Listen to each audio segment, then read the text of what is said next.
Hello everyone, David here. It has been a week since The Amazing Spider-Man 2 has been released, so I think it's now appropriate to talk about some spoilery stuff. I feel like a week is enough for some people to go see it because I know a few people that don't go see the movie opening weekend, but they managed to go catch it in the middle of the week, like on a Tuesday or Wednesday when there's not a whole lot of people going to the movie theater and they have the time to go see it. So I feel like a week is about right for people to go see the movie. So now that that's out of the way, I feel free to talk about spoilers. So obviously if you have not gotten the message, this video will contain spoilers for The Amazing Spider-Man 2. So if you have not seen the movie, then I don't even know what you clicked on this video, but go check out the movie and then come back and watch this video. So you're gone? Okay, good.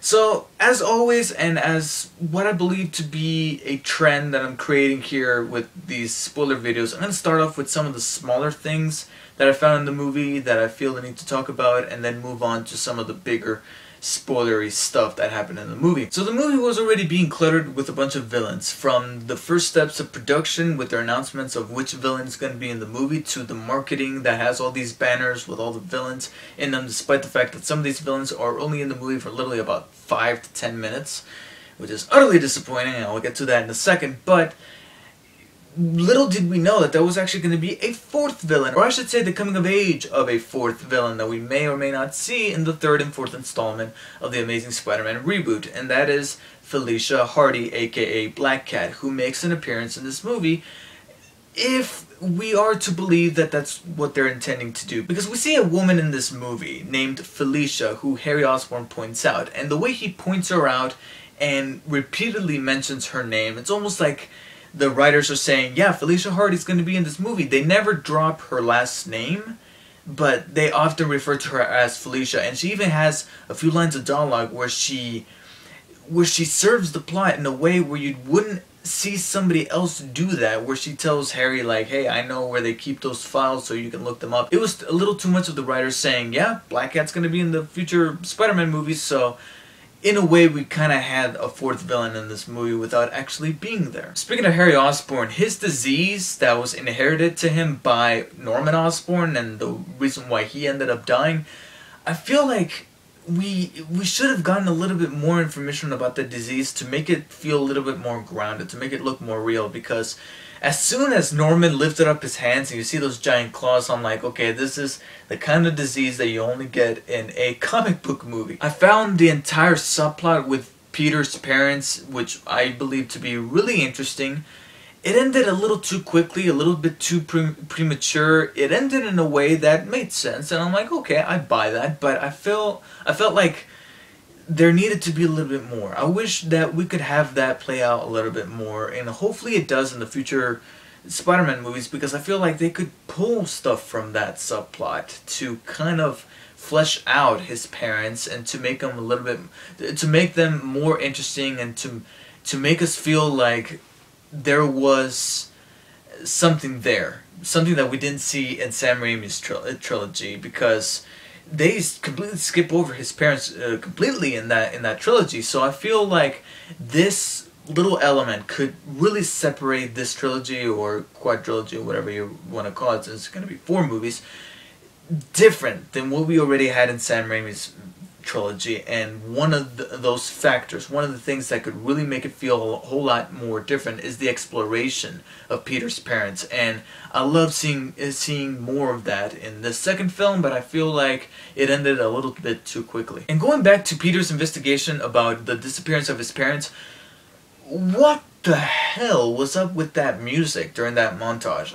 It just felt too much like Sony saying, hey, look, buy our soundtrack, and then literally minutes later you have another montage with another trendy song that the kids are listening to these days. And I know this song because some of my friends listen to it. So it was that Steve Aoki song from Project X, and then the first one is that Philip Phillips song that, again, you hear it on the radio all the time, or at least most of the time.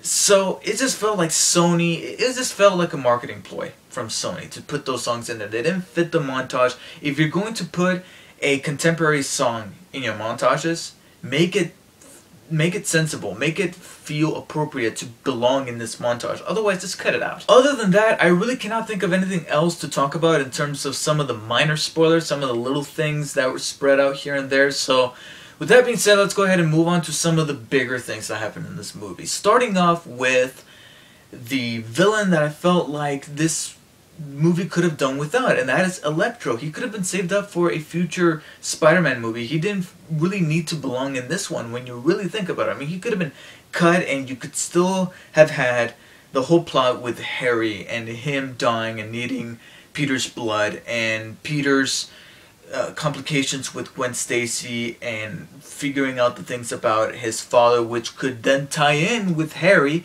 without having anything to do with Electro. We really didn't need him. And on top of that, it turns out, after further investigation of mine, that Max Dillon, being a obsessive fanatic of Spider-Man after saving him just one time and acknowledging him that one time, was completely made up for this interpretation of this character in this movie. It wasn't in the comics. His origin was him having a freak accident when trying to repair a cable or an electrical something rather. That was taken for the comics, so I respected that. But the whole thing with him being obsessive over Spider-Man, that felt too much, like I said in my review, too much of a cartoon. I could have done without that. And what I think I could have done with, in terms of Max Dillon, aka Electro as a character, is to make him sympathetic, make us feel some form of pain when he dies later on in the movie, because I didn't feel that. The beginning of the movie with him being this nerd who want people to recognize him, and only to have that for only about 5 minutes later on when he turns into Electro in Times Square, it should be something that we should sympathize for, something that should make us care about this villain, so that later on when he gets it, we're like, oh dude, you could have been redeemed. But we got none of that in this movie. And by the way, did anybody, I don't know if maybe it was just me and it probably wasn't even intentional, but did anybody get some kind of Watchmen vibe whenever Electro disassembled him, he dissolved himself through the electrical circuits and then reassembled himself, especially that first time where he does it in front of Harry? It just looked like Dr. Manhattan in that one scene in the cafeteria from Watchmen. So let's go ahead and keep going down the list of the villains from this movie. Rhino. I'm in the band. I'm saying the same thing as everybody else is. Could have done without him. He's literally in the movie in the first 5 minutes and then in the last 10 minutes.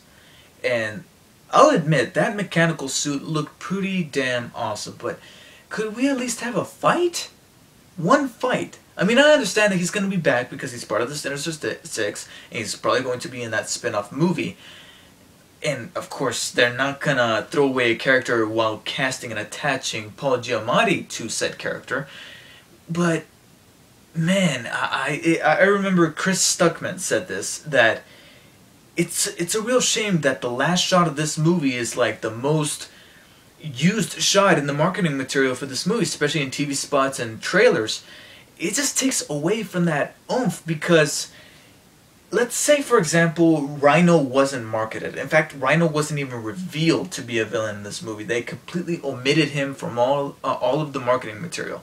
You know, producers coming forward and saying, Rhino's going to be in this movie. Images, teaser photos, posters, stuff like that. Trailers, completely taken out of that. I think it would have been rather neat to see Rhino in this movie, not knowing that he was going to be in this movie, and only to have him survive it by the end of this movie, assuming, being the fact that we never saw how that fight turned out, only to know that he's going to be in the Sinister Six movie. That could have been somewhat clever, even though, you know, we would have wanted to see more of him in this movie. Don't get me wrong, that's still going to stay there. More screen time from Rhino, but without having him be part of the marketing material, it would have been a nice little Easter egg, a nice little surprise for all of us patient folk. And to, like I said, have the implications by the end of this movie with the Sinister Six and Harry saying, hey, I want to keep it small, and he has this guy, Gustav Frears, aka the guy from the end credit scene in the first movie, putting together this team with possible hints at Dr. Octopus and Vulture, and that, you know, and you saw that in the trailer, which, again, pisses me off about all these trailers. But it would have been nice to see this should we have not known about it. And I already stated that in my review, but this also piggybacks onto Rhino and his involvement in this movie. Which leaves us with Green Goblin. Harry Osborn is in this movie plenty, and I thought that he was one of the more interesting things about the plot, despite, like I said in my review, I felt like Dane DeHaan was pushing it a little bit too much in terms of his performance, but what he did with the character was welcome. I love the approach that they took with Harry Osborn in this movie. But him actually being the Green Goblin, they pulled a Spider-Man 3 on us. He's literally in like the last 10. In fact, I don't even know if he has more screen time than Venom did in Spider-Man 3. I'm not even kidding. Like, his only reason for being in this movie is to lead to Gwen Stacy dying, which I'll talk about in a second. But that's literally about it for Green Goblin. Did he look cool? Yes. I liked that they made him look a little bit more horrific rather than just wearing some kind of Power Ranger costume like they did with Willem Dafoe in the original Spider-Man trilogy. I appreciated that an awful lot. Like, he genuinely looked menacing and creepy all for the 10 minutes that he was in this movie. And his screen time in this movie is not the only thing, it's not the only similarity to Spider-Man 3. His character's ties with another villain is also similar to what happened in Spider-Man 3. He teams up with Electro and says, hey, you want to kill Spider-Man, I want to kill Spider-Man, let's team up. Sound familiar? Yeah, that's what Venom did with Sandman in Spider-Man 3. So it's not just the screen time, but also their treatment of the character later on in the climax of this movie. It was practically the exact same thing. Okay? But I didn't want to talk about it in full detail because I wanted to avoid spoilers, so I couldn't get into it in my review. But they practically did the same thing that they did in Spider-Man 3. I mean, they said that they weren't going to do it, and sure enough, they did it. And it irritates me. The only saving grace that I hinted at in my review is that he survives. Electro doesn't, and surely we're not going to see him in Sinister Six, but Harry does survive, saying that his symptoms come and go, so we'll definitely see more of the Green Goblin, and I'm hoping that he gets his fair share of screen time in the future Spider-Man movies as well as the Sinister Six spin-off film. Which leads me to the final spoiler of the actual film that I kind of already mentioned, which is Gwen Stacy kicking the bucket by the end of this movie, which people who are huge fans of the comic books, knew was going to happen. Should the producers have gone that way? Because for a few seconds, just a few seconds during that climax between Spider-Man and Green Goblin, I was beginning to wonder if they were gonna do it, because there was that moment where Harry drops her, but Spider-Man still manages to catch her, and I'm like, are they actually gonna go through with it? I am not entirely sure, despite all of the foreshadowment. Well, not all of the foreshadowment, because I make it sound like there were several, but there was some heavy foreshadowment during the beginning of this movie that hinted at Gwen Stacy dying by the end of the movie, such as the opening shot of the gears and cogs working inside of Richard Parker's watch, alluding to the gears and stuff flying about during the climactic clock tower fight between Green Goblin and Spider-Man, leading to Gwen Stacy's death. I thought that was actually kind of neat. It was something that I was thinking about while I was driving on my way home.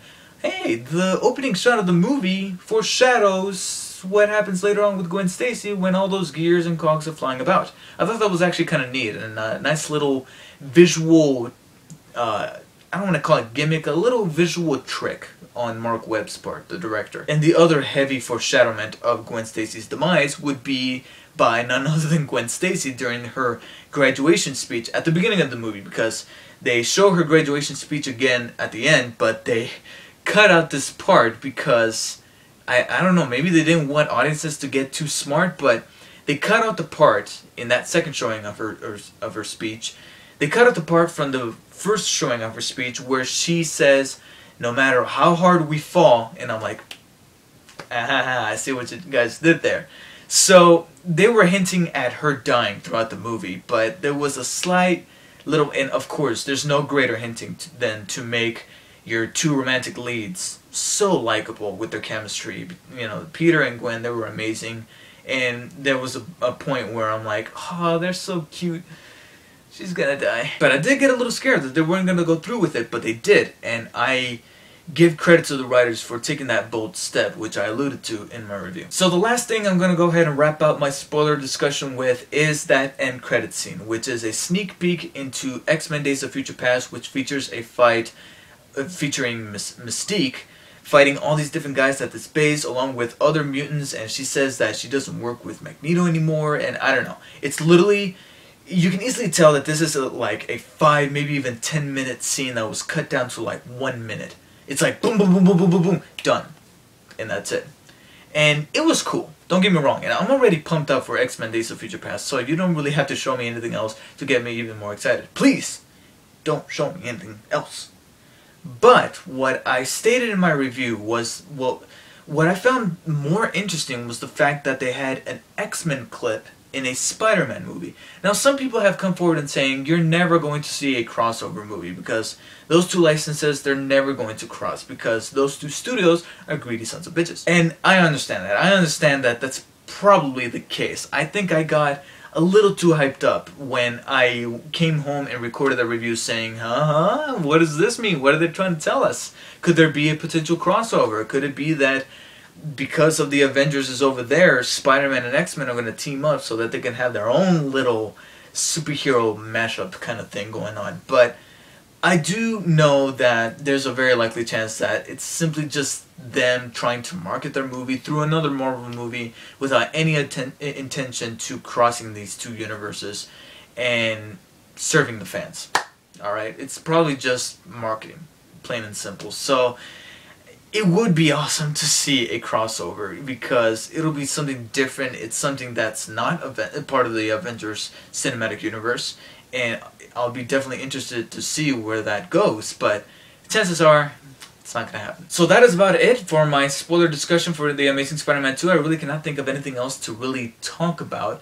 So let me know what you guys thought of the movie, and feel free to go crazy because this was a spoiler discussion, so feel free to talk about anything in the comments without having to bug anybody. Thank you guys for watching, and I'll see you guys next time.